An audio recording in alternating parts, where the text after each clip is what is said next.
moko so fa afena ne yele won fie na moko kesi nyama o ma na wa mama emu ediban ne sika da me fa nko na me fa nhwa nkola no nti mo wo me ka echi bisi aba wo fa mame adwa nti so fa afena obuam ne nya na obi se kweku nkola no wan fa kweku nka o so me sister wa akra na ahokere wo ho ahokere wo ho na 87.9 Kumasi Yakopa ya aduma na nyame no brepe ma ba cha bibia nkola ne hye na me si so fa afa se jiwai nyabotan na twene urade nyabotan la mafunu wamba oluko mfidu na me si kweku so oho na me ka ya fa me plan na me nwa ba mo hodo na me ka ya fa me plan sewada ma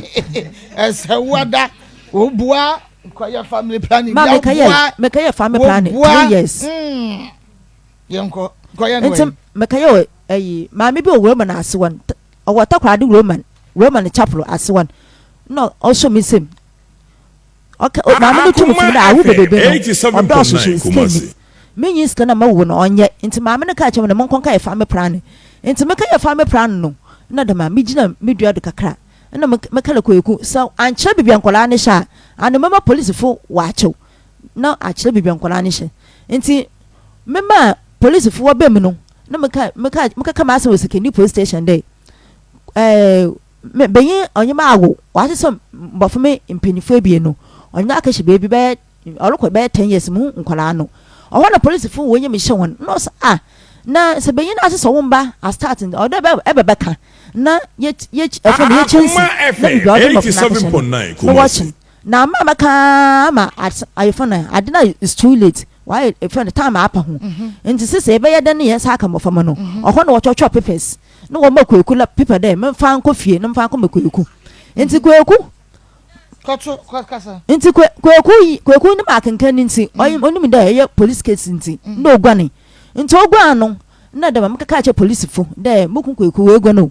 nti oho na police fo se ukun kweku we gwa na and from of me ba se na wa aka no fo ko me we busuafo na da mama kwa mma me wa efe kuma lakeba mma me ko mma isa abayo anta abayo 87.9 Kumasi sese ebusuan no we hu da benyin no na me na awo mbofama esia ama wa aka enum nti mpanyinfa bie na wo mu no wonim da benyin asese mpanyinfa bie no na aka hye baby oluko mfidu me hu bia benyin no odo mbofama na aka hye nti ma ya krado da memma police fo wa ba chi kweku na wa kire bibia nkola ne hye ofi mma me na ejewa mepocho mesraw ejewa sraw mepocho mini bibia nkola ne hye nti maka che okun kweku no akofa nkola na aba nti mama police fo nchi kweku eye kweku mame isa abaye sunkwa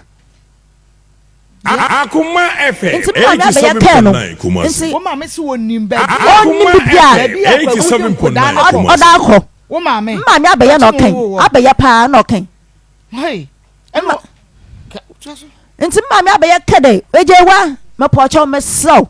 mini bibia kweku odo nkola na akahye nti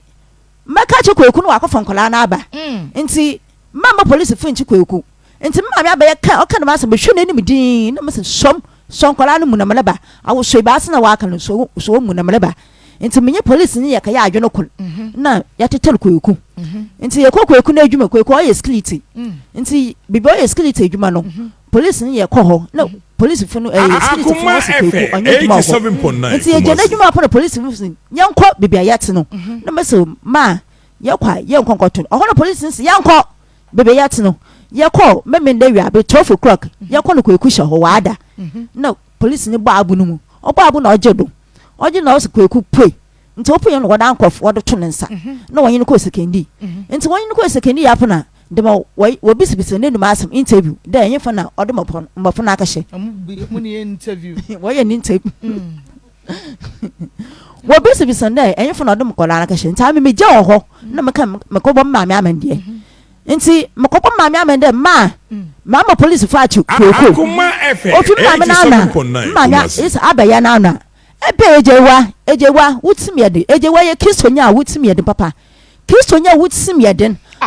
wobi de ne nananom mienu ono ne nananom mienu oyo step mother na so mother mama awonyinsa boshuma akro abaya onyinsa boshuma akro anana wo ma no na ompo on masem anana nananom no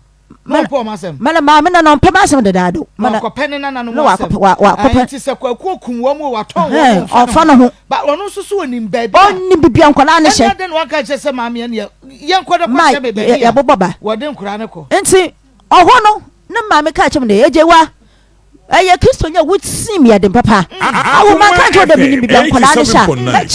maka che kwaku no akofo nkola na aba na ma police fu wa che kwaku a na me se ma wo so wutsim ya den na wo ya be wiade pa eye ma me wutsim ya den na wo eni bibia nkola ne hye na eti de yeti takwado kromia eti da me kwaku ya twetwe ya wo sekan owo nkola ne ho na ntumi nka chem de ahana nkola ne hye na mechi kwaku tum no e ka cha me Kristo nya metim ye de ma wo so wutsim ye de na wo ya be wiade enti ma chi kwaku atum enti basin enti ho na mutupo na mase me kada baby na adaachi enti me kada Kristo faith asodem enti asodem na meda no uza ko da Christian faith ma menyi baby da Akoma FM 87.9 na menyi kwaku enti me chi kwaku tun police fika cha mama me da na mu nyo no pradan wono pradan ya chi na me nkodam na me nkwa also obi botum abopa de obotum ama enti de wo mopa ne wonkum enti mama me da na mu enti me nkɔ hwe baby me wo ma me no ne kwaku kapa wo hono onye kwaku kapa na se won pa wasem si den wo tumi ne wo onye kwaku oka enti aho no na me kada chapu dem aso dem me say o ma me on pe wasem si den na wo ne wo mpena wo mo ka akosi aho no de wo mo na ne nana no mienu kura kogu ba wonim but still o defended o Akoma FM 87.9 aho so me tase Bujidi aho na me tase o ma me o ya baba wa kakra na ye no papanyi aba yesu nkwa kwaku ntumi nhye so ma enye ya anu ntumi nkyere so o hye so anu ntumi nkyere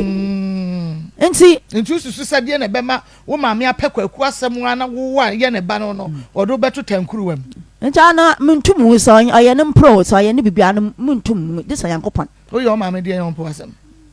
me ma me menya ne boni bia but me ma me I